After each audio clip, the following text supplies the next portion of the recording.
Peggy 18.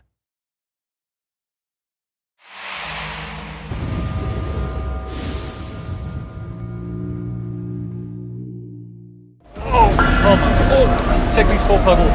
Oh no. Oh, shit.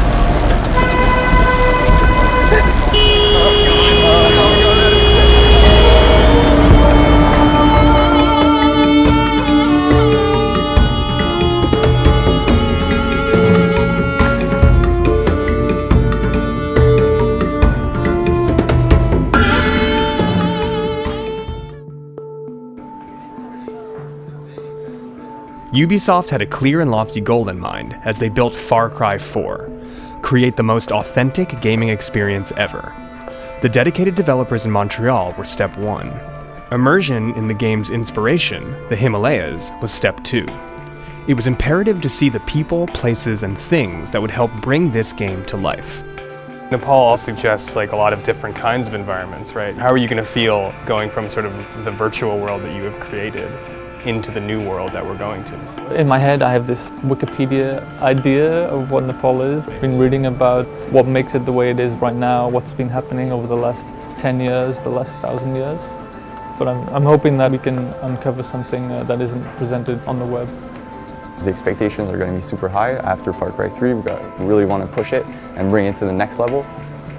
It's super important that the environment you're in feels believable. Like you can look around and understand the space and it feels like a real place from the real world.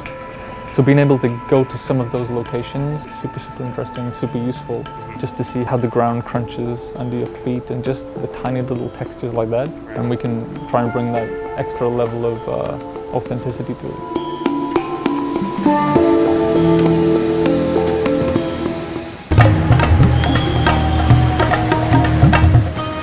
Arriving in Kathmandu was intense. The end of the Nepali Civil War meant a mass migration into the city, and with it came mass pollution, overpopulation, and the sense that an ancient city wasn't ready for modernity to be thrust upon it. Everyone seemed to be experiencing that sensory overload, too. It's visually super noisy. I'm having trouble processing everything that I'm seeing because I'm trying to remember it all. I'm like, that's useful. Oh, that's super useful. That post is incredible. That texture is awesome. Right now, I'm just trying to absorb it all. Local rumor had it that an animal sacrifice was going to be happening to appease the gods after the monsoon, or maybe just to appease the gods in general. It was sort of unclear. But Nepal has strong ties to its past, so attending an animal sacrifice is significant in understanding traditional Nepali culture. It was a perfect introduction to the country.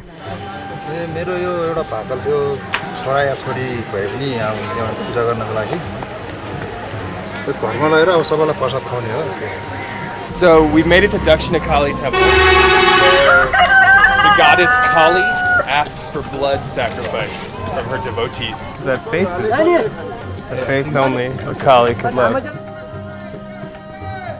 So we're gonna follow them to the altar where that goat will be sacrificed to slake the thirst of Kali.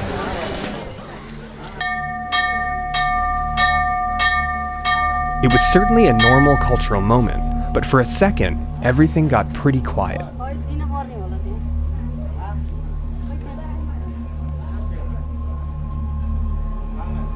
I was expecting like a clean cut, but the whole slice and then guide.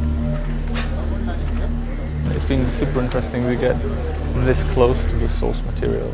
It's the kind of experience that we can never normally get, and I haven't had working on the game before.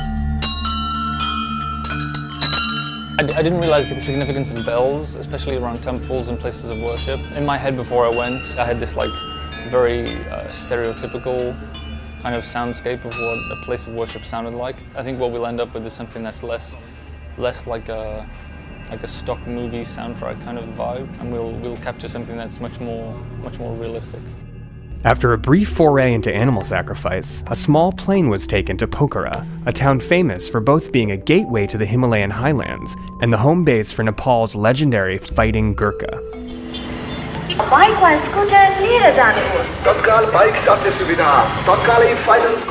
The legend of the Gurkha inspired the warriors created in the game.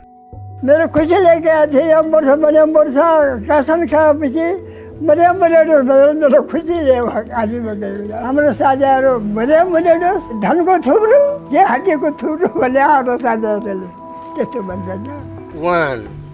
young Gurkhas in training gave a sense of what the challenges and motivations were to join one of the world's most elite fighting forces. They were established by the British Empire in the mid-19th century and have fought alongside British special forces ever since.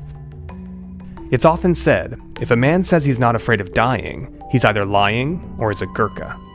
Mark and Phil, you guys studied Gurkhas a lot as you were developing the game, right? Yeah. And so what is it like now actually meeting young dudes who are trying to be Gurkhas? It's interesting to meet the personalities behind that, just to see how dedicated people are to actually achieving that. Like these guys will try year after year after year to get in. The dedication is pretty intense. I have been trying British Army for 4 times, and this is my last time. Gurkhas are very closely associated with the kukri, a curved do-it-all weapon that's been referred to as the Gurkha blade.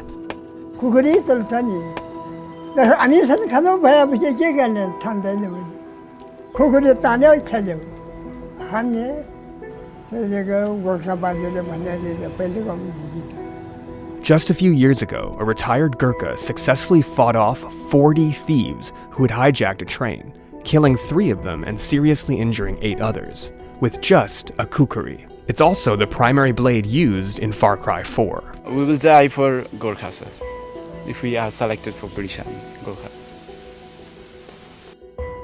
It was becoming apparent that pride came with being a native of the Himalayas. As the journey continued towards the guerrilla trail, the roads were getting narrower and more perilous. The conversations with the young Gurkhas weighed heavily on everyone's minds. There was a looming sense that an intense few days were to come, as the developers were going to meet the real people behind the game they wanted to create, people whose lives had been torn apart by the Civil War.